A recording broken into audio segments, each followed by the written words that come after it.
আজকে আমি তোমাদের সাথে শেয়ার করব 15 মিনিটের মধ্যে প্রেসার কুকারে চিকেনের পাতলা ঝোল।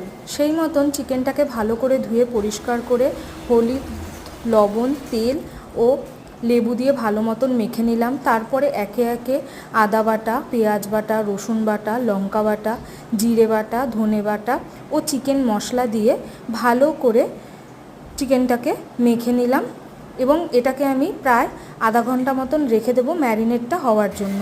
এর মধ্যে কিছুটা পেঁয়াজ কুচি দিয়েও আমি ভালো করে মেখে নিয়েছিলাম। এরপরে প্রেসার কুকারের মধ্যে তেল গরম করে, তেলটা ভালো মতন গরম হলে তার মধ্যে কিছুটা চিনি ফোড়ন দিয়ে নেড়ে তার মধ্যে গোটা গরম মশলা একটু সামান্য শিলে থেতো করে ফোড়ন দিলাম। তারপরে তেজপাতা ও গোটা জিরে ফোড়ন দিয়ে ভালো করে নেড়ে এর মধ্যে পেঁয়াজ কুচি ছেড়ে দিলাম। পেঁয়াজটা ভালো করে লাল লাল করে ভাজবো। তারপরে এর মধ্যে টমেটো কুচি অ্যাড করব। টমেটোটা যাতে গলে যায় তার জন্য সামান্য একটু লবণ এই পর্যায়ে আমি দেবো। তারপরে ভালো করে নেড়ে এর মধ্যে আমি দুটো গোটা রসুন দিয়ে দেবো। রসুনটা ভালো করে ভাজা হয়ে যাওয়া পর্যন্ত এটাকে নাড়বো।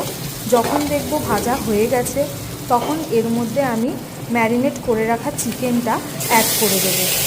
এরপর চিকেনটাকে ভালো করে নেড়ে মিশিয়ে নেব আগে থেকে ভেজে রাখা মশলার সঙ্গে।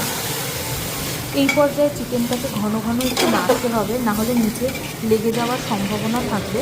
যখন দেখব চিকেনটা থেকে তেল বেরিয়ে এসেছে তখন আলুগুলোকে চিকেনের মধ্যে অ্যাড করে দেবো। আলু দেওয়ার পরেও কিছুক্ষণ ভেজে নেব। যখন দেখব পুরো মশলাটা আলু মাংসের সঙ্গে মিশে গেছে তখন এর মধ্যে এখন দেখা যাচ্ছে মাংসর ওপরে তেল ভেসে উঠেছে, তেল ছেড়ে গেছে। আগে থেকে করে রাখা গরম জল এখন আমি মাংসের মধ্যে অ্যাড করে দেবো।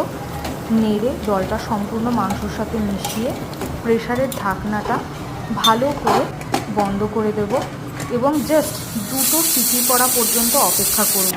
দুটো সিটির পর খুলে নিয়ে এর মধ্যে বাটা গরম মশলা ছড়িয়ে জাস্ট একটুখানি ফুটিয়ে নেব। ব্যাস রেডি আমাদের পাতলা মাংসের ঝোল। এটা খেতে সম্পূর্ণ খাসির মাংসের পাতলা ঝোলের মতন লাগে।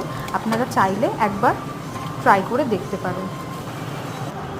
এবারে আমরা এটাকে পরিবেশন করে নিচ্ছি। রেডি আমাদের পাতলা প্রেসার কুকারে তৈরি চিকেনের ঝোল।